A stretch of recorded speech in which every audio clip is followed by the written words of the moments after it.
Em nome do Pai, do Filho e do Espírito Santo. Amém. Vinde, Espírito Santo, enchei os corações dos vossos fiéis e acendei neles o fogo do vosso amor. Enviai, Senhor, o vosso Espírito, e tudo será criado, e renovareis a face da terra. Oremos.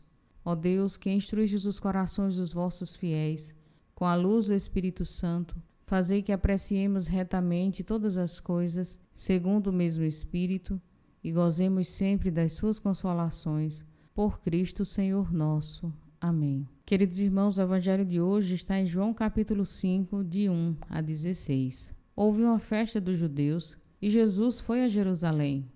Nós não sabemos exatamente que festa foi essa. Alguns dizem que tenha sido a festa da Páscoa. Como eu já disse em outras ocasiões, no evangelho de João, Jesus sobe 3 vezes a Jerusalém para a festa da Páscoa. Devido a esse fato, se conclui então que Jesus viveu 3 anos em sua vida pública.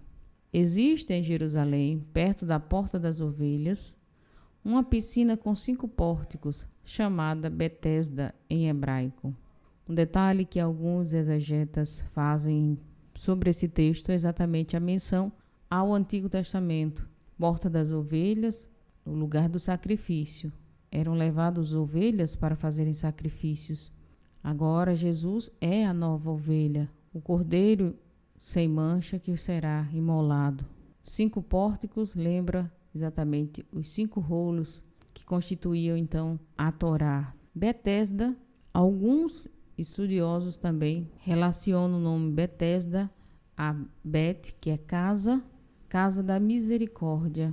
Então Jesus, o novo sacrifício, o perfeito sacrifício, é a casa da misericórdia para instaurar no homem a nova lei.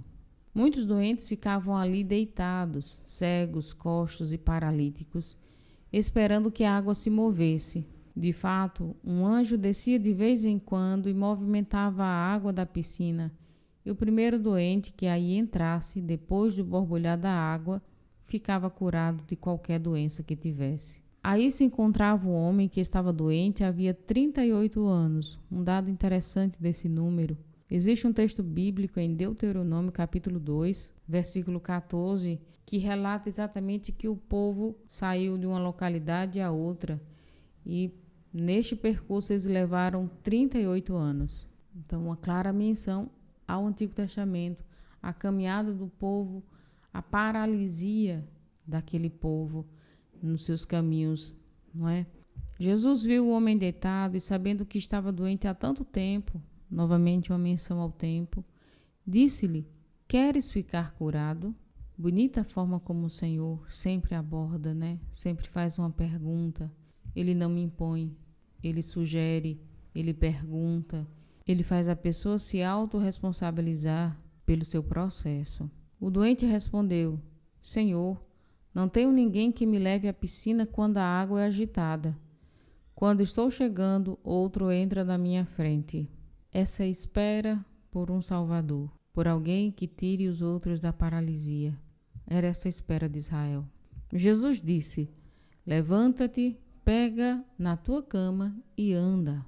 No mesmo instante, o homem ficou curado, pegou sua cama e começou a andar. É interessante como no Evangelho há movimentos. Jesus diz para este homem: levanta-te, pega a tua cama e anda. E novamente o Evangelho repete: no mesmo instante o homem ficou curado, pegou sua cama e começou a andar. Nesses movimentos, nesses gestos, há também um movimento espiritual, um movimento teológico.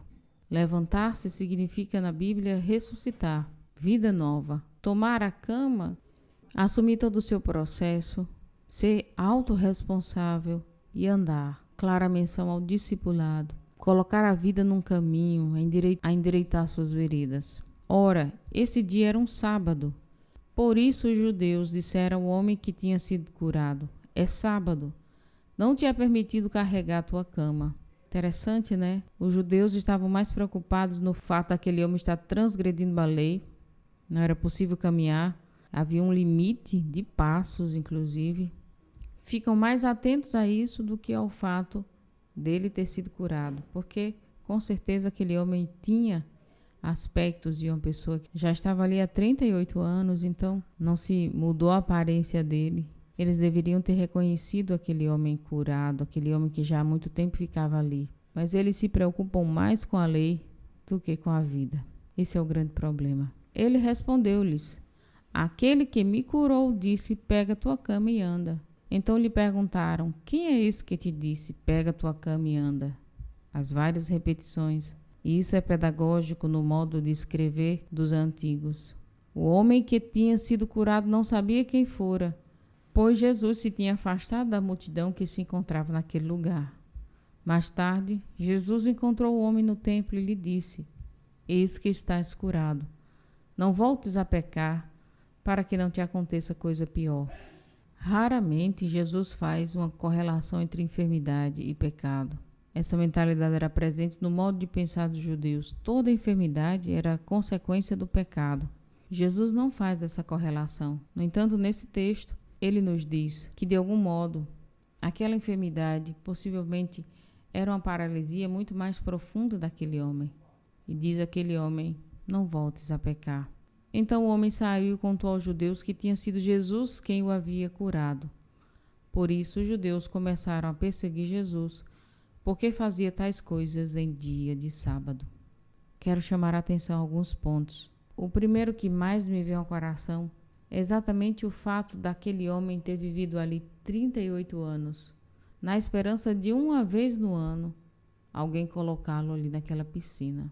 Isso me faz pensar nas nossas esperas paralisantes. Uma coisa é a espera em Deus, a paciência. Outra coisa é a espera que nos paralisa. Quantas coisas na nossa vida estão paralisadas há muito tempo, esperando que alguma coisa aconteça para podermos dar um passo? E isso é muito sério, porque a vida passa, os anos passam e nós permanecemos no mesmo lugar. O segundo ponto que me chama a atenção é exatamente a pergunta de Jesus: queres ficar curado? Aquele homem não responde: quero. Ele justifica a sua doença. Jesus o cura, mas diz para ele: não volte a pecar, porque talvez a enfermidade daquele homem era exatamente a sua vida interior, a sua vida espiritual. Talvez existissem mais causas do que apenas a debilidade física. Talvez por isso ele tenha permanecido tantos anos ali, à beira daquela piscina. Por fim, a dureza do coração dos judeus, que não conseguem em momento algum perceber o bem que Jesus havia feito, mas apenas o cumprimento da lei. Quanta dureza no coração nos deixa presos aos componentes jurídicos, normativos, às regras que nós impomos aos outros, a nós mesmos, mas não vemos a graça, o bem, a dinâmica do Espírito. Quarto ponto, uma curiosidade. Será que aquele homem realmente entendeu o que estava acontecendo? Porque ora ele fala com os judeus dizendo que não sabia que era Jesus. Depois ele encontra Jesus, Jesus diz para ele: não volte a pecar. E ele vai lá para os judeus e fala: foi Jesus quem me curou. Fico pensando, será que aquele homem realmente tinha noção da graça que ele recebeu? Ou a vida dele estava tão paralisada que mesmo diante de uma graça recebida tão grande, ele não percebia, ele não mudou talvez o seu contexto de vida, sua profundidade interior. E é isso que nos incomoda, é isso que mexe com a gente. Será que as graças que Deus derrama todo dia na minha vida estão me mudando? Ou eu fico ali de um lado para o outro? Respondo a um, respondo a outro, mas não reconheço de fato quem é Jesus, o que ele fez na minha vida, e tomo uma decisão de seguir uma caminhada de conversão. Quero hoje convidar todos nós a rezarmos, pedindo ao Senhor que nos livre dessas paralisias interiores e exteriores. Vem, Espírito Santo, vem sobre nós. Quantos anos da nossa vida nós estamos parados, esperando um ato extraordinário que nos tire de nossa lentidão, nos tire de nossa procrastinação. Quantos passos poderíamos já ter dado em algumas áreas de nossa vida e não damos, Senhor. Esperando o quê? Ajudai-nos hoje a ouvir a Tua palavra. Queres ficar curado? Que a nossa resposta não seja uma justificativa, mas, Senhor, que a nossa resposta seja de prontidão. Sim, Senhor, eu quero ficar curado. Eu quero ficar curado desse mal que me paralisa. E apresente agora a Jesus aquela situação de sua vida que está parada, estagnada, e que você gostaria tanto de dar um novo passo, mas parece que você não tem forças para isso. Por fim, te pedimos, Senhor, a graça de uma verdadeira conversão, de um verdadeiro reconhecimento de quem és tu. Aquele homem não teve, ele ainda estava andando de um lado para o outro, entre o Senhor e os judeus, sem nem compreender a grande graça que havia recebido. Meu Deus, nós te suplicamos, abre os nossos olhos, abre o nosso coração, para perceber que todos os dias o Senhor faz algo em nós e nós precisamos tomar uma decidida decisão. Que as nossas decisões hoje, Senhor, sejam fortes. Ajudai-nos nisto, para a glória do vosso nome. Amém. Enquanto rezava, me vinha essa palavra de Santa Teresa, decidida decisão. Peçamos isso como força para este tempo favorável de conversão. Eis que estás curado, não voltes a pecar, para que não te aconteça coisa pior. Em nome do Pai, do Filho e do Espírito Santo.